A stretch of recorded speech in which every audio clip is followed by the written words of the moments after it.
everybody. Glenn Hausman here coming at you from an undisclosed location somewhere in the United States. But while this location is undisclosed, I'm going to disclose one to you right now. The Venetian Hotel in Las Vegas, June 27th through 29th. We're going to be attending the hospitality show. Not any hospitality show, the hospitality show. And it's a great opportunity for all distinct groups in hospitality to come together for our mutual success. And I've got two folks here that are absolutely amazing. I got Azim Saju, the CEO of ARC Hospitality and HDG Hotels. And of course, Lisa Lombardo, also with HDG Hotels, where she serves as Chief Culture and Strategy Officer. First, Azim, congratulations on the new company, ARC Hospitality. That's pretty awesome stuff. Glenn, we're super excited about ARC Hospitality. We are going to focus on reputations, relationships, and returns. We truly believe we can provide incredible value to our industry and our owners and launch a third-party management vertical that can provide that value throughout North America. Yes, and the linchpin of that, of course, is culture. And Lisa, that's where you come in. How do you see culture, generally speaking, in hospitality these days? Well, we hear it said often, and I know we'll hear it prominently said at the hospitality show when we're out there with you in Vegas at the Venetian, that we're a people business. I mean, we're people serving people. And HDG, our vision is to positively impact. It is our why, it's our purpose, it's why we HDG. And that starts first and foremost with our team members. We truly believe that if our team members actually do feel on board, and that's how we define engagement, then our guests will also have a fabulous experience. The property will be beautifully maintained, and plus it's just the right thing to do. So we love hearing the volume on the conversation on how culture can drive returns even, and your reputation, and obviously it's essential in those relationships. That's right. Culture is such an important thing. And Azim, I think that's why the whole spirit of togetherness and getting together as a group is going to be good. That's something that you're very focused on. So I think it's crucial for the hospitality industry. The hospitality industry has created so much value and positivity for so many of us, for our communities, and the people and world around us. And when we come together as an industry, it underscores that value proposition. It underscores the fact that there's so much more that unites us than divides us as an industry. And by coming together, we share best practices, ideas, and we keep moving our industry forward in a positive direction. That's right. And Lisa, how do you see culture set against the backdrop of your organization then in the larger industry?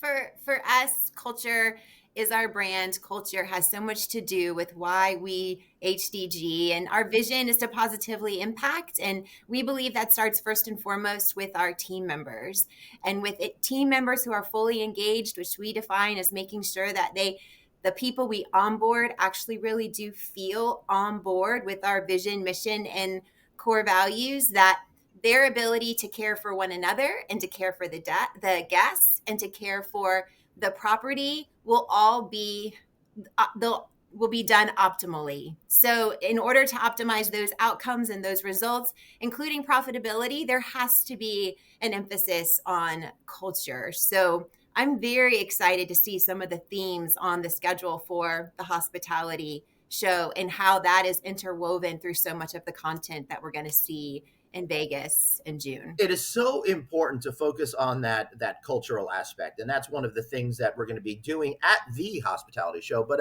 Azim, it's also a great opportunity for fabulous networking. Now, you just started ARC Hospitality. Good timing in preparation for this upcoming event. We timed it in light of the hospitality show, Glenn.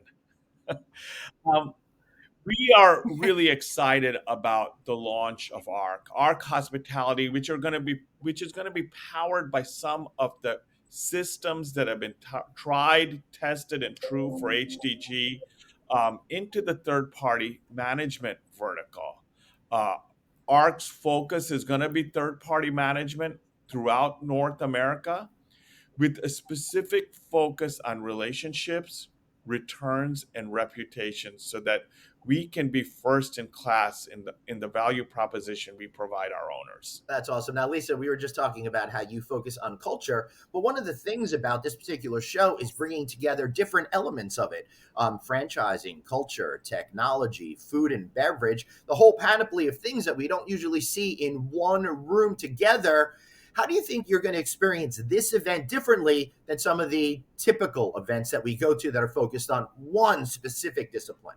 So what I love about this show is that it has shown us that there was a gap that maybe we didn't realize existed. And this is stuff that, you didn't realize that you always wanted to have in one place as a one-stop shop that still would lean on looking at things going on in the market and within the industry from that perspective, but really focusing in on technology, innovation that isn't always technology, but how you approach certain systems, definitely your onboarding, and even something as specific as the employee retention tax credit and what's the status and how are people making sure that if they could benefit from that credit, that they know how to take advantage of that. So I love that Right. there's such fantastic macro, but then also micro content that is specific to how we get this work done on an operational level, but still somehow being able to focus with that big picture and within brand or within your associations and within advocacy. So I'm very, very excited about the agenda, and it's why we've been so passionate about sharing that we are attending, and we'd love to meet people out there, and we're diversifying even who we might typically take to events, and excited to create opportunities for more of our leaders to experience an event of this caliber. Yeah, it sure does. And one of the issues that we will be talking about over there, of course, is, wait for it, labor. Everybody's still having that problem. And even though we're tired of talking about it all the time, it is a certain issue. Lisa, you've been very passionate about working with the special needs community with our friend Steve Kirby over at Mumford, for example. And I want you to talk about that. But in this undisclosed location that I'm in, which is actually the Doubletree in Reading, Pennsylvania, this hotel has been very successful working with special needs folks as well as individuals that have served prison time and stuff. And Craig Poole, the GM here, is giving them a second chance, or in the case of special needs people, maybe a first chance. How do you see this as a solution to help humanity while also helping hospitality? So first and foremost, I still want to be a part of the movement that we stop calling labor an issue. I feel like we need to just get rid of the word labor. I don't want to be seen as like laborious. Yeah. So, so no, stop saying we have a labor issue. That just does not connote anything awesome. But talking about people and talent, and especially at a time if we are having hard time attaining them, how we retain them with that emphasis, like we talked about in culture. But then realizing that we in this time of diversity, equity, and inclusion, which could be another interesting conversation, because I also believe very strongly in looking at what we all have in same versus the same, and what unites us versus what makes us different. There's a lot that makes us the same, and that's what's awesome.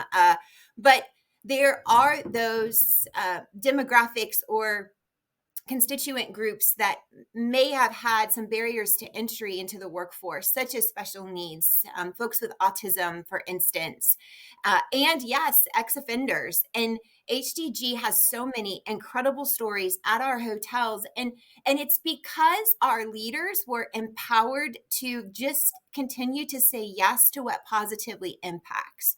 So a general manager feels empowered that if Goodwill comes to them with a program called the JET program and says, we will help train these individuals and even help to provide the funding for their training. And when they graduate from that training, you might want to hang on to them, but they will be ready to be launched possibly into another workforce, because you will have given them the opportunity to learn certain essential skills. Fantastic.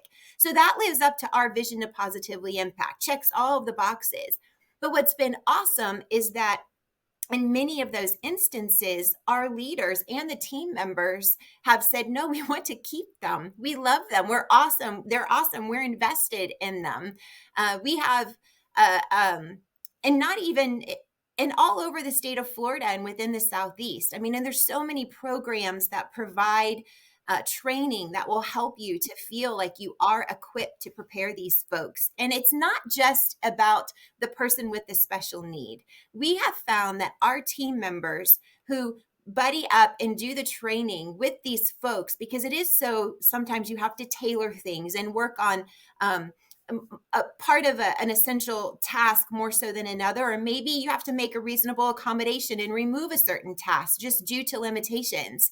But the team member that does the training, the line level team member, leaves so inspired and encouraged. Like, that is a part of our retention strategy, because they felt like they were making a difference. And it was about more than just coming in and cleaning a room.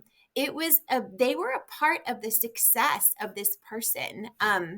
So there's just so much, the reciprocity and mutual benefit of just saying yes to what we call hiring up, because there's the connotation of HIRE, but also HIGHER of hiring up, whether that's special needs, folks who, yes, they've paid their debt to society. Let's get them to work. They're wanting to work. Let's give them a job. It's people serving people, and HDG, we truly do love our people, and we try to do everything we possibly can to equip them for success, for themselves, but also when we do that, our partners win, our communities win, and our brands win. It's good for all. Excellent. I love that. And I want to thank both of you for being here today. I really appreciate it. And I want to say to you all out there, innovative solutions against the backdrop of an innovative conference. That's what you could expect at The Hospitality Show, thehospitalityshow.com, June 27th through June 29th at Venetian Las Vegas. I'm Glenn Hausman.